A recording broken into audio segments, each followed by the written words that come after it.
in Florida, if there's a 7-foot gator in a pond, we go swimming. In L.A., it was such a rarity that it became this, quite a show.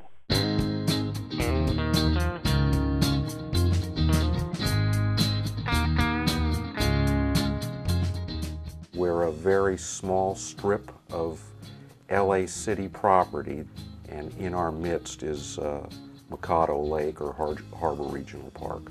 We were told that there was an alligator sighting in Lake Machado. This is a public park. The alligator that we found out later was nicknamed Reggie, and that caused an uproar instantly of, oh my God, there's an alligator in the lake. Reggie was an illegal pet who got a little too big and was tossed into the 50-acre lake, allegedly by a former LAPD officer. It had come right up to the shoreline, and it was actually swimming kind of back and forth. People were attempting to, even then, catch it, so they were throwing tortillas in the water and chicken. And there were just a few animal control officers there and Rec and Parks people, and they had their little nooses, but I don't think they really quite knew what to do. For me, it was the issue of public safety, and I didn't know if this alligator was sick or injured or hungry, and I didn't want to take that chance.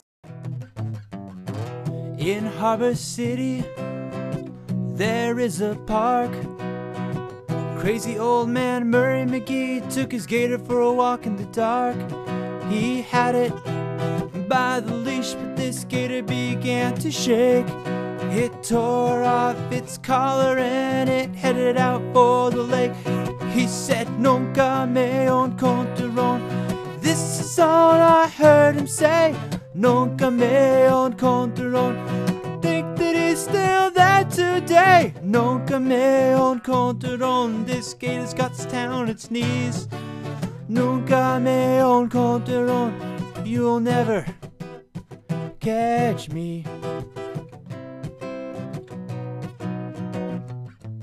First thing we realized was we needed to catch this alligator. Alligators in Florida is no big deal.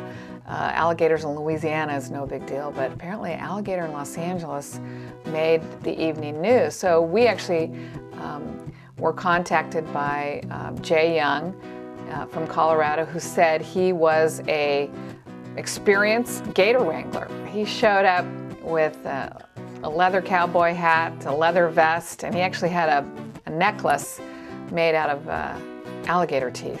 I don't know who goes into that line of work, but it can't be too many people. So I figured this guy had credentials.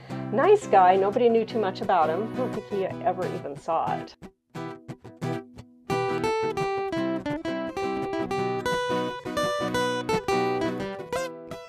A couple weeks after that, Gatorland and Tim Williams decided they'd heard about it, and they were touting themselves as the real gator wranglers.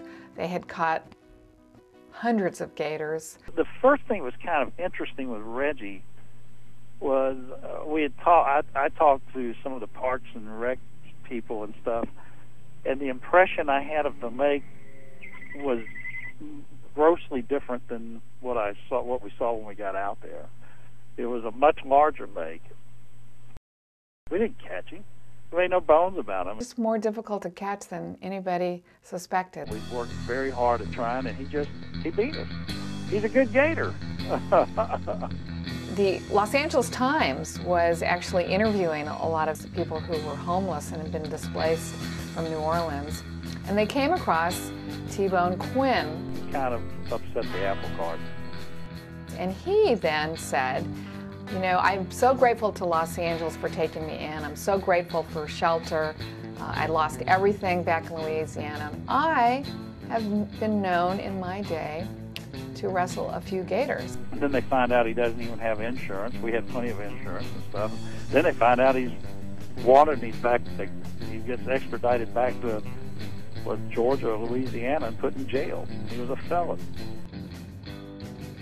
When we were first called in, there had already been several attempts by different amateur groups to try to catch Reggie, and he was quite frightened. The strategy we were hoping to do was be able to get close enough to him that we could put either a come-along over his neck or catch him in a net. Because the only time we saw him was one time at night, and we couldn't get anywhere near him. crocodilians in one form or another have been around since before the dinosaurs. Because they've persisted for so long, you've got to appreciate, you know, the design features of them must work.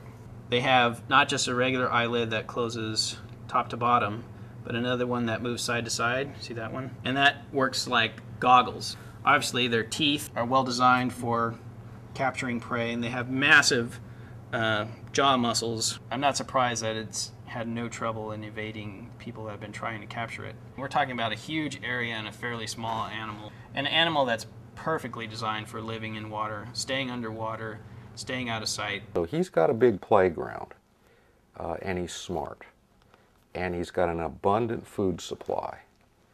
So it just depends on whether Reggie wants to become visible or not. I mean, they're pretty close to trying to catch the Loch Ness Monster. We adopted Reggie as an honorary resident of Harbor City, thinking that he gave us the most publicity, that he put us on the map. Kind of brought Harbor City closer together. From early morning until